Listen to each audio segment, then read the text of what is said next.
Minha amiga, você se considera uma pessoa consumista? Aquela pessoa que acaba sendo levada a adquirir muitas coisas, às vezes até desnecessárias, pelo simples prazer de adquirir algo novo, de comprar, pelo ato da compra?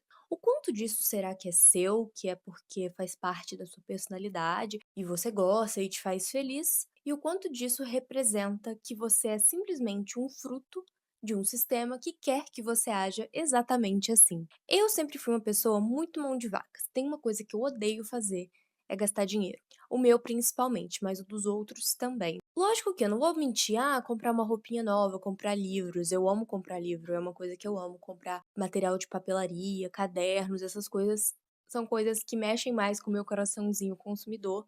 Mas no geral, eu sou bem mão de vaca. Eu penso muitas, muitas, muitas, muitas, muitas vezes antes de comprar alguma coisa. E geralmente, quando eu não penso, depois da compra eu fico, assim, meio que remoendo, quase que num arrependimento, não necessariamente porque eu não gostei da compra, mas porque eu sinto que eu deveria ter pensado mais antes de comprar. Então eu quis fazer uma análise geral desse nosso perfil comportamental, da nossa geração no geral, da atualidade, não só porque eu vejo muitas pessoas caindo nesse conto do vigário e eu acho que eu poderia ajudar, mas também porque eu venho de um lugar em que eu não me vejo muito refém desse tipo de dinâmica, exatamente por ter sido uma pessoa que desde cedo nunca gostou de gastar dinheiro. Eu sempre fui muito consciente com o meu próprio dinheiro. Quando eu era criança e eu ganhava mesada, eu fazia a minha mesada se triplicar, parecia, porque eu não gastava com as coisas, eu juntava, juntava, juntava e quando via eu estava podendo trocar meu celular só com o dinheiro da minha mesada. Diferente, por exemplo, do meu irmão, que apesar da gente ter sido criado pelos mesmos pais,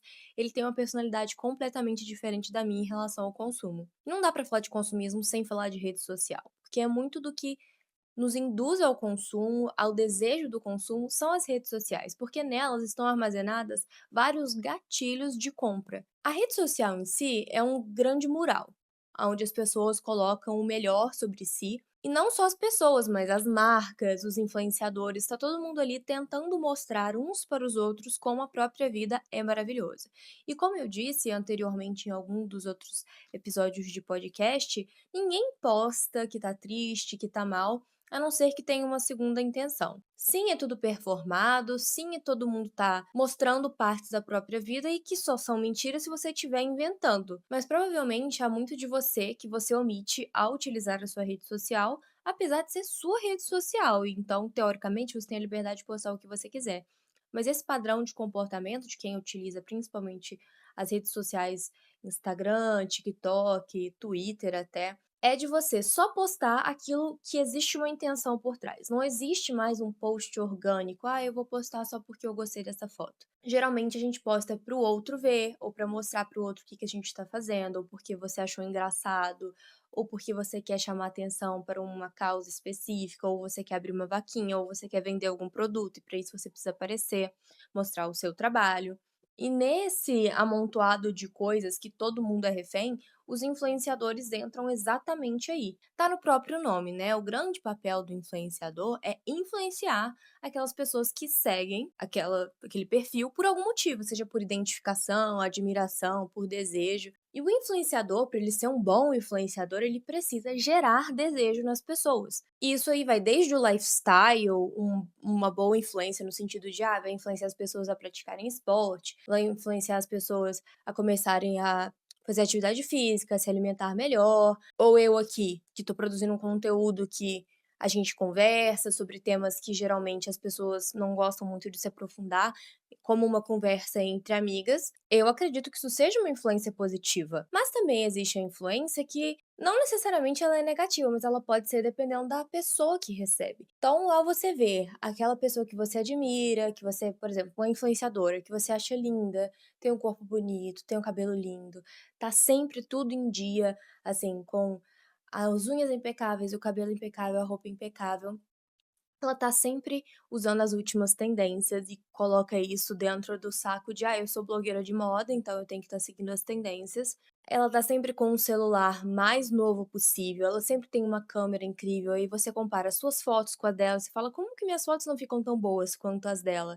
E aí vai ver, ela tem uma câmera super cara e maravilhosa, ela faz viagens incríveis para vários lugares do mundo, o conteúdo dela tem essa abordagem e essa bagagem e aí você se compara e isso gera desejo nos espectadores. Porque para ser influenciador, você tem que estar na linha tênue entre o inalcançável e o relacionável. Ao mesmo tempo que para um influenciador ter sucesso, ele precisa sim que as pessoas se identifiquem com eles e se vejam naquela figura, ele ainda precisa se manter acima daquelas pessoas, de certa forma. Ele ainda precisa se distanciar delas e se colocar nessa posição de admiração, porque senão as pessoas simplesmente perdem o interesse. Porque a gente tem um interesse naquilo que a gente considera melhor que o nosso, ou interessante, ou nas grandes tragédias. O brasileiro adora uma tragédia. E aí você fica consumindo esse tipo de conteúdo, esse tipo de influenciadora. Não é culpa de ninguém, tá, gente? É só um fato e eu tô aqui pra ajudar a tentar tirar você desse fundo do poço do consumismo e caminhar numa vida mais coerente, mais tranquila. Não necessariamente você precisa ser igual a mim, mão de vaca igual eu sou. Mas ao ver e acompanhar esse tipo de pessoa, você começa a criar desejos por coisas que você talvez nunca ia querer. Seja uma bolsa de marca, seja um sapato diferentão, colorido, que talvez se você adquirir, você nem vai conseguir usar tantas vezes, porque você não é blogueira de moda, mas você acaba querendo aquele estilo de roupa, aquele estilo de vida, e aí você nunca quis fazer, sei lá, pilates, hot yoga, você fazia outro tipo de esporte, mas aí você paga uma mensalidade carérrima, porque tá na moda fazer hot yoga, e você quer fazer, você quer participar. Esse é sim o papel dos influenciadores, mas dependendo da pessoa que recebe esse tipo de informação, isso pode ser extremamente perigoso, a ponto da pessoa se afundar em dívidas, em vários parcelamentos em prol de viver uma tendência. Além disso, as redes sociais também são a casa dos ads, né, das propagandas. Se você for assistir um stories, que geralmente é para você ver a parte mais ao vivo ali da vida das pessoas, seja do influenciador ou dos seus amigos, a cada 2 segundos, a cada 2 stories vai ter um ad, vai ter uma propaganda. E mesmo que você não pare para assistir a propaganda, isso vai entrando no seu inconsciente, principalmente se tem algum jingle, se tem alguma figura muito característica, à medida que você vai vendo aquilo exaustivamente, vai entrar e vai grudar no seu cérebro. Ou às vezes você não tá querendo consumir, mas só daquilo estar na sua cabeça e às vezes você fica cantando a musiquinha do jingle, da propaganda sem nem perceber, já mostra que o ad e a propaganda foram efetivas. Além disso, as redes sociais trouxeram algo que não existia antes ou existia de forma diferente, que é o algoritmo. Não só você é inundado em propagandas, mas você é inundado em propagandas específicas para você. Porque o algoritmo vai juntar todo o conjunto de informações que ele tem ao seu respeito, a respeito dos seus gostos, do que você gosta de consumir, daquilo que você está desejando, e ele vai te mostrar aquilo exaustivamente, porque a tendência de você consumir, comprar, entrar naquele site é muito maior se ele já tem a ver com coisas que você gosta e tem pesquisado. Quantas vezes você já não se viu nessa situação? De às vezes você tá comentando com alguém: "Nossa, eu queria tanto um batom da Bruna Tavares", e aí quando você vai ver, todas as suas redes sociais estão lotadas de ads de batom, não necessariamente da Bruna Tavares, mas também. Porque o algoritmo entende que você tá procurando aquele produto e ele vai te entregar. Tenho vivido muito isso recentemente, porque vocês já sabem que eu estou entrando no mundo dos animes agora e eu comprei uma blusa de anime linda em Porto Seguro, numa loja que não faz venda online, e eu me arrependi muito de não ter comprado uma segunda camiseta de um outro anime que eu tenho gostado muito. Então eu comecei a pesquisar camisetas desse anime específico de Frieren na Shein, na Shopee, em lojas, e eu não achei nenhum que me agradava. Todos os ads do meu Instagram é só de lojas de blusa temática nerd. Todos os ads, todos, porque tá tudo hiperconectado ali. A minha rede social já entendeu que é o que eu tenho buscado e ela está me alagando de propagandas nesse sentido. Se eu fosse uma pessoa muito consumista, provavelmente eu já teria comprado só pela insistência de tantas vezes que isso aparece pra gente, porque ele sabe que é exatamente aquilo que você precisa.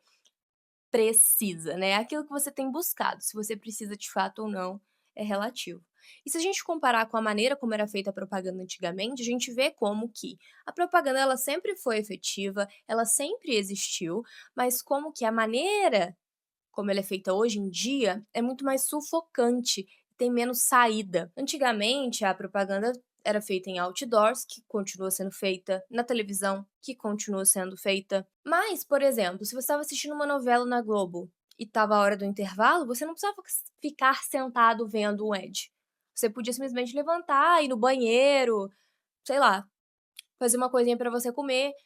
Existia propaganda, muita gente assistia sim a propaganda, mas ela era mais evitável. Você não estava ali no seu trabalho, trabalhando, sendo inundado de propaganda. Mas no seu trabalho, se você precisa assistir um vídeo no YouTube e você não paga o YouTube Premium, você vai ter um ad antes do seu vídeo. Se você abrir qualquer site de notícias, vai estar lotado de pop-ups de todos os tipos de ad possível. Se você abre uma rede social no seu horário de almoço, você vai ser inundado por mais e mais propagandas. E a parte principal, propagandas voltadas especificamente para os seus interesses. Antigamente, você podia até ser impactado por uma propaganda na televisão no momento que você está vendo a novela, no momento que você está vendo o jornal, mas era a mesma propaganda para sua região ou para o Brasil inteiro, não era específico para você, para o que você gosta. E isso torna ainda mais inevitável a compra. E a gente sempre soube que figuras de autoridade eram essas pessoas a ditar as tendências e a influenciar as pessoas a agirem de uma certa forma ou vestirem certos tipos de roupa ou acessórios. A diferença era que antes as pessoas viam na novela e queriam algo igual. Hoje é algo que nos impacta de todos os lugares o tempo inteiro. E se você não pagar o serviço premium de todas as os streamings, ou streaming de música, ou o próprio YouTube, e agora até o Instagram tem como você pagar para você ter sei lá, uma categoria mais premium lá, você vai continuar sendo impactado frequentemente por anúncios. Eu não sei se vocês já viram, por exemplo, na Netflix, que agora o pacote mais barato tem anúncios, os anúncios aparecem nas pausas, então sempre que você pausa o vídeo que você esteja vendo, o episódio, o filme, a tela de pause é uma grande tela de anúncio. Isso é um fator, né, a diferença na forma de fazer propaganda e quem a faz.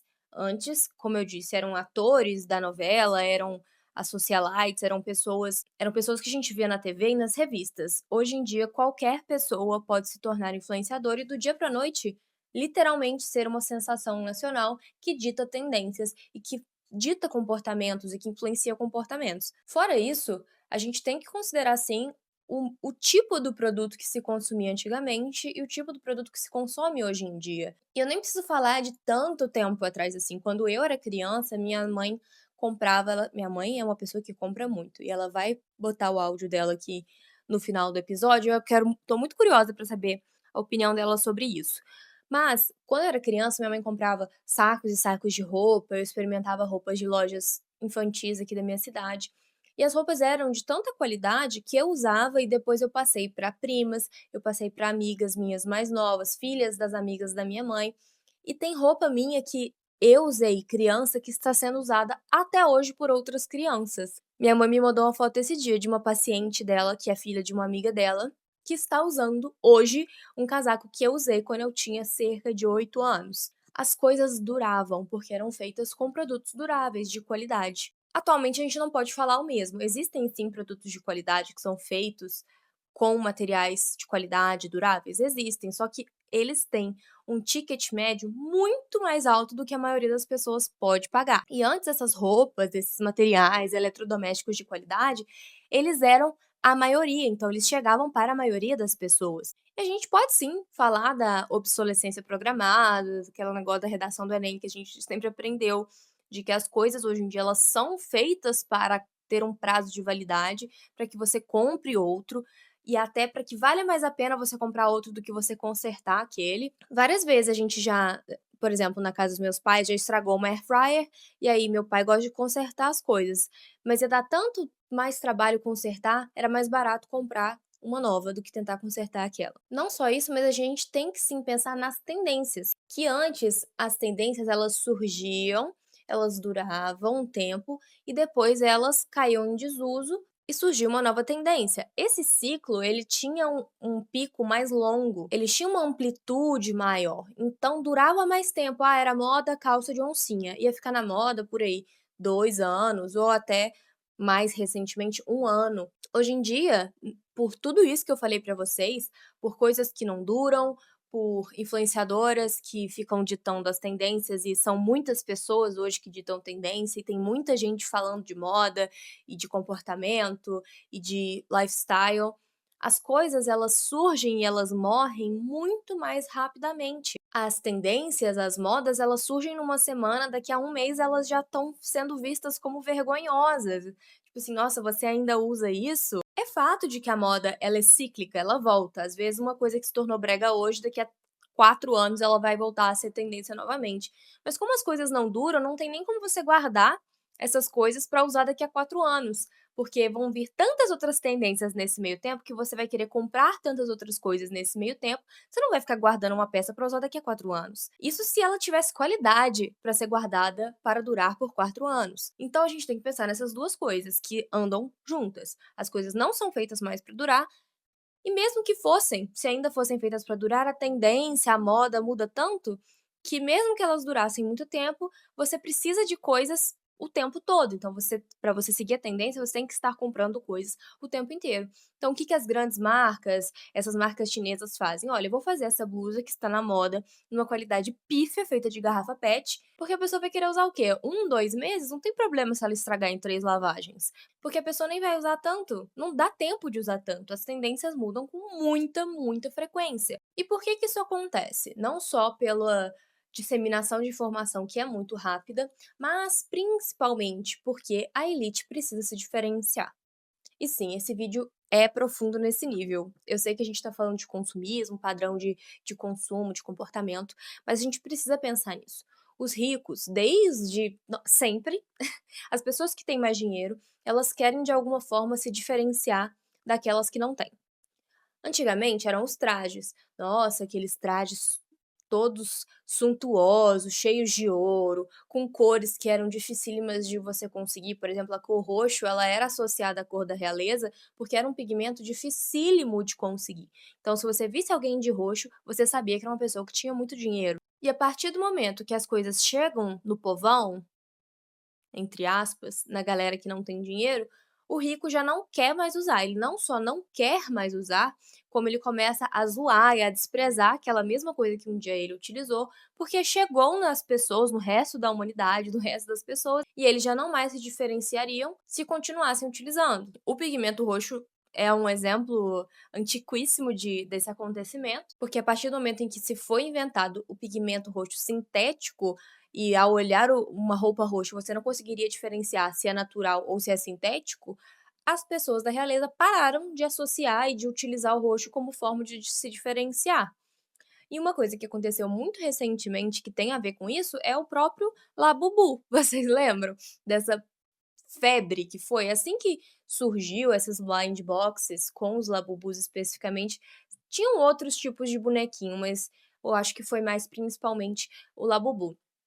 Ele era um item de luxo, tinha gente colocando Labubu em Hermès, em Birkin, sabe, nas bolsas da Hermès, porque ele era associado a pessoas com muito dinheiro, porque era muito difícil de conseguir, esgotava-se em todos os lugares, principalmente as cores raras e os bichinhos que são os especiais, porque aí você precisaria comprar ou você precisaria ter muita sorte ou você precisaria comprar muitos para encontrar aquele. Para você comprar muitos, você precisaria ter muito dinheiro, porque ele estava esgotado em todas as lojas. Até nas lojas normais de pessoas normais, sem muito dinheiro, eles já estavam ficando caríssimos, coisas de, sei lá, $300 para você comprar um bichinho de pelúcia para pendurar na sua bolsa. Então ele virou sim um item de luxo. Aí beleza, era só da galera muito rica e a galera que não é tão rica, tá ali no meio da pirâmide, poxa, conseguia comprar um Labubu dividindo de não sei quantas vezes, juntava, juntava, juntava e comprava, aí isso já começa a incomodar a elite.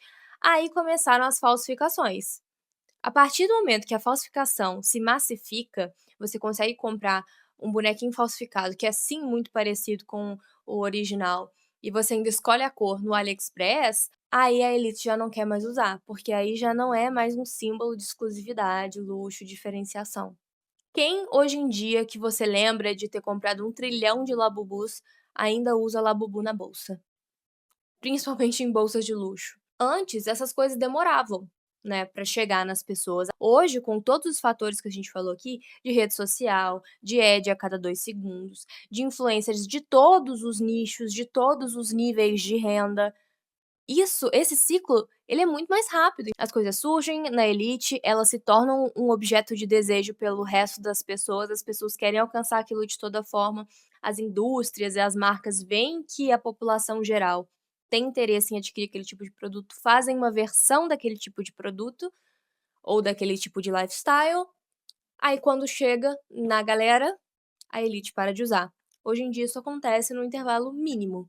Estamos colocando um monte de fator nesse saco que faz você pensar do porquê que você compra tanto. Você está sendo influenciado por pessoas que utilizam aquilo e que são objeto de desejo e fazem você ter desejo por aquilo.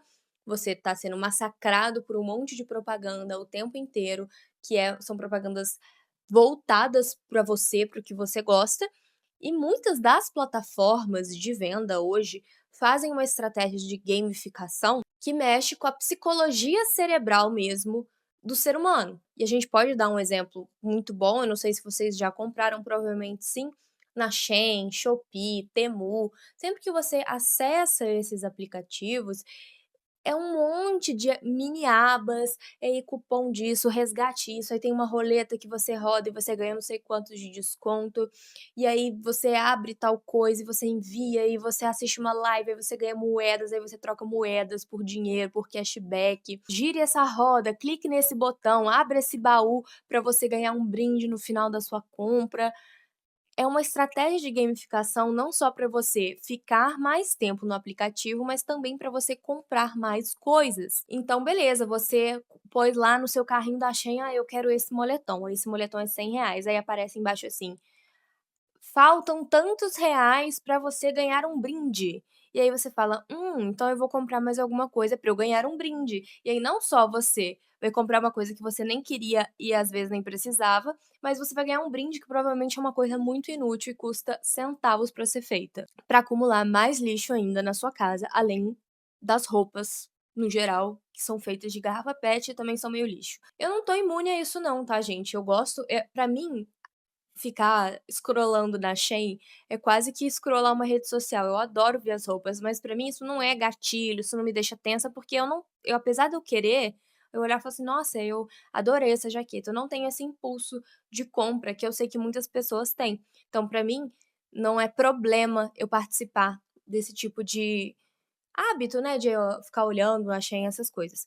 Mas eu sei que tem gente que não consegue, porque se ficar no aplicativo por muito tempo, vai acabar comprando alguma coisa, provavelmente inútil. Um grande exemplo do que aconteceu desse negócio, porque assim, você tem que pensar que essas empresas, elas não vão perder dinheiro. Elas não vão fazer nada para perder dinheiro. Elas não estão te dando cupom, cashback, baú, moedas, porque ela é muito boazinha, ela quer que você compre muitas coisas.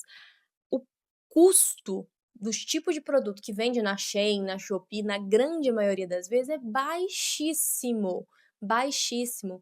Então, para elas têm essa margem, entendeu? Essas empresas têm uma margem tão grande que elas conseguem tentar te conquistar de outra forma para poder te fazer comprar mais coisas ainda. E o que aconteceu comigo era um joguinho que tinha lá na Shein que você ganhava um dinheiro, você podia rolar uma roleta 2 vezes. Aí na primeira você ganhava um dinheiro e na segunda você ganhava um crédito de volta.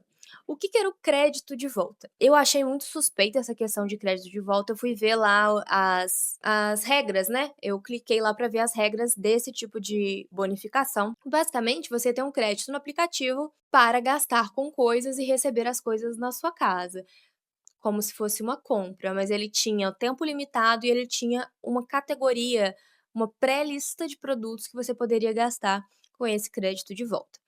Aí beleza, eu rolei, ganhei, sei lá, R$ 10, foi direto para minha carteira da Shein, depois eu ganhei R$ 1.000 de crédito de volta, eu podia ganhar de 0 a R$ 1.000. Aí eu fiquei assim: "Gente", sendo que o R$ 1.000 era o prêmio máximo da roleta, e eu não dou sorte com nenhum jogo de azar, de sorte, não dou sorte mesmo. Que era muito estranho eu ter de primeira rolado essa roleta e ter ganhado R$ 1.000 de crédito de volta. E assim que eu ganhei, começou a explodir um monte de coisa na minha tela, mostrou que eu estava nos 5% das pessoas que rolaram a roleta e ganharam R$ 1.000 de crédito de volta. Então apenas 5% das pessoas que rolaram a roleta ganharam o que eu ganhei de primeira. Uau, imperdível. E aí ele te dá um cronômetro de algumas horas, não sei se são 4, 5 horas, com uma pré-listagem, e aí você tem que gastar R$ 500 do seu dinheiro em produtos daquela pré-listagem, para aí sim ser liberado os seus R$ 1.000 de crédito de volta. Ou seja, você gastaria R$ 500 em dinheiros, em produtos dessa pré-listagem, que não coincidentemente tinham várias coisas da minha wishlist, porque a Shein não é boba nem inocente, para depois eles te darem R$ 1.000 de crédito. E aí você conseguiria pegar mais R$ 1.000 de roupas, acessórios e coisas de Shein para você. Além disso ser um valor exorbitante, os R$ 500 que você gastou, você continuou gastando. Os R$ 500 que você precisava para receber esse crédito de volta, continuaram saindo do seu bolso, você não ganhou nada, você entende? E aí eu, como achei muito suspeito, deixei passar essas horas todas, passou alguns dias, essa promoção ainda estava válida. E aí eu tentei rolar a roleta novamente e mais uma vez eu ganhei R$ 1.000 de crédito de volta.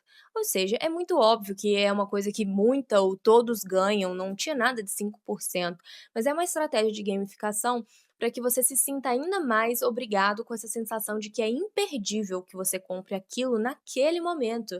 Você não pode perder essa única oportunidade. A única loja que faz coisas parecidas e que tem realmente porcentagem de venda e que as coisas realmente esgotam é a Amazon. Por exemplo, a gente nessa semana que eu tô gravando, a gente tá na semana de Prime Day, então tem produtos que entram em promoções reais e elas têm porcentagem. Então, se você tá lá 67% vendido, realmente é 67% vendido, e quando chega a 100% você não consegue comprar mais e realmente dificilmente volta a ficar naquele preço, aquele produto. Fora isso, esses produtos que são de qualidade duvidosa, feitos na China com material horrível, feito de lixo e que não vai durar, e é um monte de tralha que você compra para sua casa. Eles usam dessa estratégia para te convencer ainda mais a comprar mais coisas, a gastar mais do que você precisa e pretendia. Um exemplo muito legal disso é que eu estava assistindo um vídeo logo antes de gravar esse podcast, porque eu já sabia que eu queria falar sobre isso e eu achei esse vídeo super interessante, é sobre os Lucky Scoops. Eu não sei se vocês já se depararam com esse tipo de vídeo no TikTok, mas eu sim, porque essa foi uma estratégia que quase me convenceu. Só não me convenceu porque eu sou mão de vaca, mas se eu tivesse dinheiro e não tivesse essa mão de vaquice que eu tenho, eu teria comprado, com certeza. O que que era? Se vocês nunca viram, né, é uma pessoa que ela tem um estocão num quarto cheio de tralha, gente, é tralha, tralha.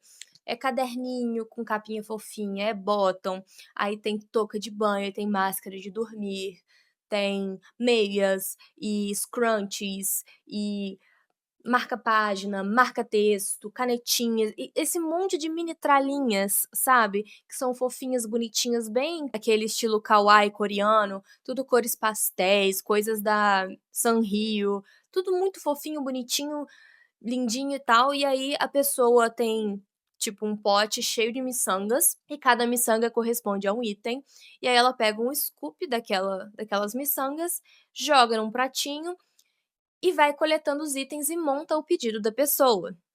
Um pedido cheio de produtos que não valem absolutamente nada, não tem valor financeiro nenhum, são tralha mesmo. E muitas vezes a pessoa ganhava vários de uma coisa que, tipo assim, se você tem um já é muito, por exemplo, a própria máscara de dormir. Às vezes ela tirou 6 miçangas de máscara de dormir, aí a pessoa ganhava 6 máscaras de dormir. E eu fiquei tão alucinada com esse tipo de coisa que eu queria comprar. E aí eu fiquei procurando no Brasil um lugar que fizesse, mas não tinha ainda no Brasil, hoje em dia já tem. E quem fez esse vídeo que eu assisti é uma psicóloga, e ela fala que a psicologia por trás desse tipo de lucky scoop, que é um scoop da sorte, é muito parecida com a estratégia de jogos de aposta. Porque você paga um valor para que aquela pessoa sorteie itens para você. E aí você assiste o vídeo na expectativa, tanto você que comprou quanto a gente que está assistindo o vídeo, sobre o que é que aquela pessoa vai ganhar. Porque é uma sorte e independente do que seja, o legal é você ter esse mistério e depois vir uma coisa super fofinha, bonitinha, mesmo que ela venha numa quantidade e volume completamente desnecessário. E desde essa época, o Diego falava pra mim: "Amor, se você gostou tanto, por que que você não compra esses itens separados na Temu, na AliExpress? Porque vai ser muito mais barato e é a exata mesma coisa". E eu falei: "Amor, porque a graça é eu não saber o que vem, é ser a surpresa, mesmo que a surpresa seja vir uma coisa que você nem quer". Olha isso, você paga um valor caro, porque esses Lucky Scoops eram coisa de US$ 70, e aí você fora o shipping, né, o envio, fora que você pagava para a menina fazer o vídeo do TikTok, que para muitos é a parte mais legal. Você paga muitos e muitos e muitos dólares pra vir um monte de porcaria numa caixa bonitinha e ainda correndo o risco de vir coisas que você nem gosta, de um personagem que você não gosta, de uma cor que você não gosta, numa quantidade que você não precisa.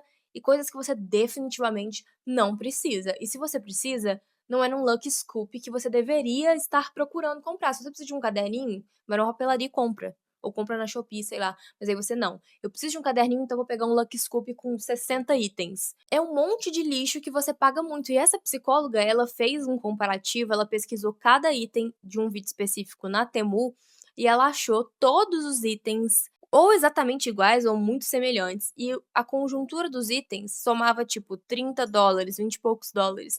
E a menina cobrava $60 para montar a caixa, ou seja, tinha uma margem de 60% de lucro e um monte de lixo desnecessário. E eu queria muito, apesar de ser mão de vaca, e por isso que eu não comprei, pelo mistério, por essa adrenalina de: "Ai, o que que será que vem?". Essas são estratégias das indústrias para te fazer comprar coisas que você definitivamente não precisa. Essa caixa, por exemplo, aí tá lá, um scoop, cerca de 30 itens.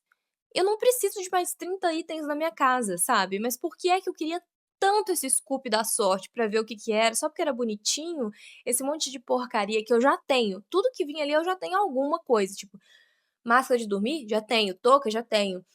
Creme de mão? Já tenho. Caderninho? Já tenho. Caneta? Já tenho. Por que que eu quero mais? Só pelo mistério de saber o que vem, de qual estampa vem? As indústrias tendem a nos convencer de que a gente precisa das coisas. Nossa, você precisa comprar uma bota assim, assim, assado para este inverno. Você precisa comprar esse monte de produto de skincare para seu skincare ter 18 etapas. Você precisa fazer um esporte, porque só fazer musculação, não vai deixar seu corpo legal. Então você precisa fazer pilates. E para fazer pilates, você precisa de uma roupa que seja assim, assim, assado. Você não pode fazer pilates com blusa de time e um shortinho. Você precisa aquelas pulseiras de pezinho para você fazer um pilates para intensificar o seu treino. Você precisa de um Apple Watch para fazer qualquer tipo de esporte. Como é que você vai calcular suas calorias, quanto tempo você fez?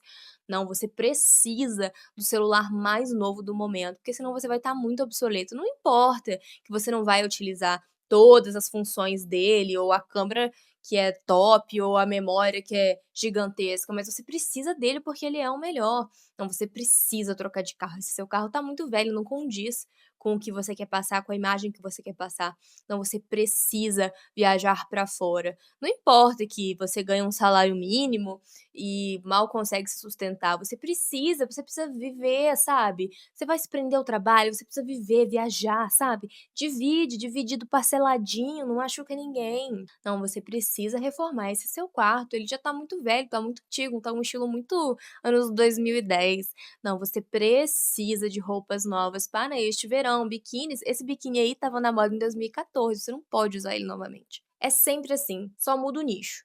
Se você gosta de carro, você vai ouvir isso, se você gosta de skincare, maquiagem, você vai ouvir isso, se você gosta de moda, você vai ouvir isso, não importa. Para você se blindar disso, você precisa racionalizar o que chega até você. Olha, tá na moda tal bota, tá na moda tal sapato. Eu preciso disso. E assim, apesar de sempre ter sido mão de vaca, eu sempre tive muitas coisas, porque a minha mãe compra muitas coisas. E eu acabei acumulando coisas demais ao longo dos anos. E quando eu me mudei para esse apartamento, saí da casa dos meus pais e vim para cá, eu tive que deixar muitas coisas lá, eu tive que me desfazer de muitas outras, porque apesar de ser mão de vaca, eu sou extremamente acumuladora com coisas que têm algum tipo de valor sentimental. Então eu tenho caixas e caixas de coisas que são memórias, eu gosto muito de guardar retalho de papel, de pano, porque eu gosto de fazer algumas colagens. E foi nessa transição que eu percebi o tanto de coisa que eu acumulava desnecessariamente, coisas que eu nunca revisitei, que eu nunca mais utilizei, ou roupas que eu nunca usava, mas estava lá porque tinha sido cara e eu não queria me desfazer dela, ao vir para um espaço que comporta muito menos coisas do que a casa em que eu morava. Foi um choque de realidade sim, porque eu sempre me considerei uma pessoa nada consumista e mão de vaca, mas eu era uma extrema acumuladora, e eu ainda sou bastante acumuladora dessas coisinhas de papel, mas acho que tenho ficado muito melhor, principalmente uma coisa que eu comprava muito eram livros, eu comprava muito livro. Todo mês eu estava comprando uns 3, mas eu não lia na mesma velocidade que eu comprava. E principalmente depois que eu ganhei o Kindle do meu marido, eu diminuí muito a quantidade de livros que eu compro. Eu comprava um livro porque, tipo, o livro é o quê? 30, 40 reais, dói pouco no bolso, mas acumula e cria um hábito que não é muito bom. A gente não precisa de tanto para viver. Você não precisa de tantos produtos diferentes de cabelo, de 5 tipos de shampoo diferente. Você não precisa de uma calça jeans para sair, outra para trabalhar, outra para sair se for mais chique, aí uma com brilho, uma preta, uma azul, uma marrom, uma cinza. Você não precisa de um casaco para cada ocasião, você não precisa de uma roupa nova para cada casamento, para cada formatura, você não precisa de ter uma roupa nova em todos os seus aniversários, você não precisa de ter 1 milhão de canetinhas coloridas para poder pintar um desenho e ficar mais bonito, você não precisa definitivamente fazer todos os tipos de atividade física diferente, a depender do que tá na moda ou não. Você não precisa de um Apple Watch para controlar a sua atividade física. Eu não tô romantizando miséria, tá, gente? De jeito nenhum. Eu sei que muita gente vive com muito pouco e eu não tô dizendo isso. Eu tô dizendo que até às vezes quem vive com muito pouco deseja coisas desnecessárias por conta de toda essa dinâmica que eu relatei pra vocês.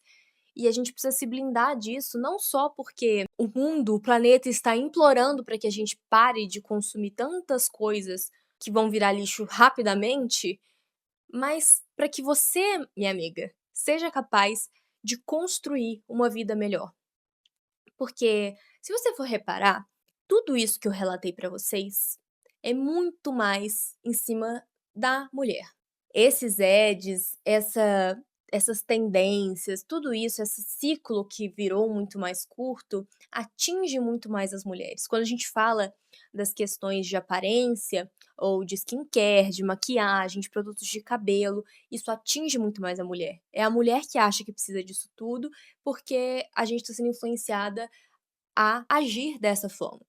Não tô dizendo que homem não cai em ad, tá, gente? Cai, cai muito, só que cai em menos tipos, diversidades de ads e de propagandas. É como se tudo que envolve a figura feminina precisasse de ter muito volume, muita variedade o tempo inteiro. Mas eu vou te falar que isso te impede de construir coisas maiores. Porque quando a gente pensa numa pessoa normal, como eu sou, que não tenho muito dinheiro de família, não sou rica, a gente que quer construir algo, a gente quer ter uma casa, a gente quer ter um carro, a gente quer ter uma certa estabilidade financeira, a gente não pode ficar gastando com futilidade. A gente tem que saber gerenciar o nosso dinheiro. E se a gente se deixar levar pela onda do consumismo e seguir exatamente o script que a indústria quer que a gente siga, a gente não vai construir. E a gente vai continuar vendo outros homens construindo, conquistando, conseguindo fazer cursos, se especializando, conseguindo, consequentemente, cargos melhores, cargos de liderança, enquanto a gente vai ficando para trás porque a gente precisa renovar o nosso estoque de 35 produtos de skincare. A indústria se beneficia muito do fato de que a gente se deixa levar pelo consumismo. E a gente não pode ser assim. Para o nosso próprio bem, para que a gente seja capaz e que sobre para a gente poder construir e investir em nós mesmos. E investir em nós mesmos não tem a ver com comprar um look novo toda semana. Investir em si mesmo tem a ver eu vou comprar um equipamento melhor para o meu trabalho. Sim, vou fazer essa viagem porque vai me trazer experiência. Sim, vou trocar de carro. Sim, vou reformar o meu quarto. Vou comprar uma geladeira nova. Que seja, investir em coisas duráveis e que vão te acrescentar e não que vão te fazer ficar na moda. Bom, eu tenho apenas 26 anos, mas eu tenho uma pessoa que tem um pouco mais de idade e muito mais experiência do que eu. Ao final de cada episódio, eu sempre incluo um áudio da minha mãe, dando um conselho pra vocês como se vocês fossem minhas amigas, porque a gente meio que é, né? Não sei o que a dona Nara vai falar hoje, porque ela é uma pessoa que consome muitos desses produtos, dessas roupas, ela gosta disso. E eu queria muito ver qual é a ótica dela nesse tipo de assunto. Acho que vai ser interessante. Então fica aí com o áudio da minha mamãe. Bom, a respeito desse assunto, eu posso dizer que eu não tenho muito lugar de fala, mas ao mesmo tempo eu posso dar dicas, sim, por causa da idade, que é como eu ensinei minha filha. E eu ensinei tão bem que ela é, sim, conhecida como a mão de vaca. Durante a minha vida toda, mais jovem, passei muito aperto. Não tinha as coisas, então eu passei muita vontade. Depois de uma certa idade, que a gente já tem uma certa estabilidade financeira, parece que a gente desenvolve, a gente se permitir, mas tudo tem um limite. Os psicólogos, eu ouço muito falar isso, que todo excesso esconde uma falta. Você pode sim se permitir ter os seus gastos e seus mimos, mas nunca ultrapassando os seus planos. Viajar, de comprar algo, de adquirir um bem. Se você ficar se perdendo nos menores, nas coisas que não são realmente necessidade, realmente você não vai conseguir juntar os seus recursos, né, ou fazer o seu pé de meia. E eu digo sim, até para quem tem recurso sobrando e que se permitiria comprar todos os seus quereres, não é uma maneira de você depositar as suas forças em gastos, em consumo. O excesso de gasto, o excesso de consumo, o excesso de bebida, o excesso de sair, o excesso de relacionamentos, o excesso de tudo sai do equilíbrio, vai realmente esconder algo que está com problema. Pode não te fazer falta, porque você não precisa juntar dinheiro para conquistar algo que você já tem, mas vai te custar outras coisas, vai te custar talvez sua saúde emocional, nem que, não, eu não quero conquistar nada, não quero comprar um carro, não quero comprar uma casa, não é isso que eu quero usufruir hoje. A demanda é enorme. Quanto mais você tem, mais você vai gastar. Que a gente precisa dominar isso, sabe? Por eu, durante muito tempo, ter sido privada, e eu vim cheia de vontades, né, para minha vida adulta, quando eu tive acesso a mais recursos, eu gosto de uma roupa nova, eu gosto de um acessório novo. As pessoas me conhecem, sabem que eu sou assim, né? Quando eu gosto de uma roupa, eu compro uma de cada cor. Eu tô dizendo a respeito da gente dominar. Não é porque eu posso comprar que eu tenho que comprar tudo. Quando a gente tem o controle da nossa vida, isso supre, sabe? Eu saber que eu domino as minhas vontades, que eu domino os meus quereres, isso sim traz segurança, traz bem-estar. Volta e meia eu faço isso. Não, esse mês eu não vou fazer compra. Isso eu não preciso entrar nessa moda, eu não preciso entrar nessa onda. É uma dica que eu dou para vocês. Se você acha que você está se perdendo em alguma coisa, achando que está comprando mais do que precisa, só para comprar, só para gastar, só para fazer uma vontade, só para mostrar, mostra para você mesmo que você tem domínio próprio. Esse é o conselho que eu daria para minha filha e que eu dei e que ela levou muito ao pé da letra. Hoje é ela que me segura. Beijo grande, queridas. É isso, amigas. Amaro. Bom, eu sei que é muito mais fácil falar do que fazer, mas esse é um assunto em que eu me considero uma pessoa bem forte e resistente a esse tipo de armadilha da indústria e do comércio. Se você está procurando evitar tanto consumo, amiga, apaga esses aplicativos de iFood, de Shopee, porque consumir muita comida de aplicativo também é um tipo de consumismo que não te faz nada bem, tá? Apaga esses aplicativos. Infelizmente, você não vai conseguir evitar os ads, as propagandas nos streamings e nas redes sociais, mas eu te garanto que se você não ficar nesses aplicativos de compra, não acessar, os ads vão não só mudar, para muitas vezes eles vão te oferecer serviços, mas isso também vai te dar menos gatilhos mentais. Se desinscreve de todas as newsletters de e-mail de Shein, de Shopee, de Temu, se desinscreve para você não receber e-mail disso e passe a avaliar se o que você quer realmente é algo que você quer. Porque, poxa, às vezes você quer comprar um negócio que você quer e pronto, acabou. E você tem direito.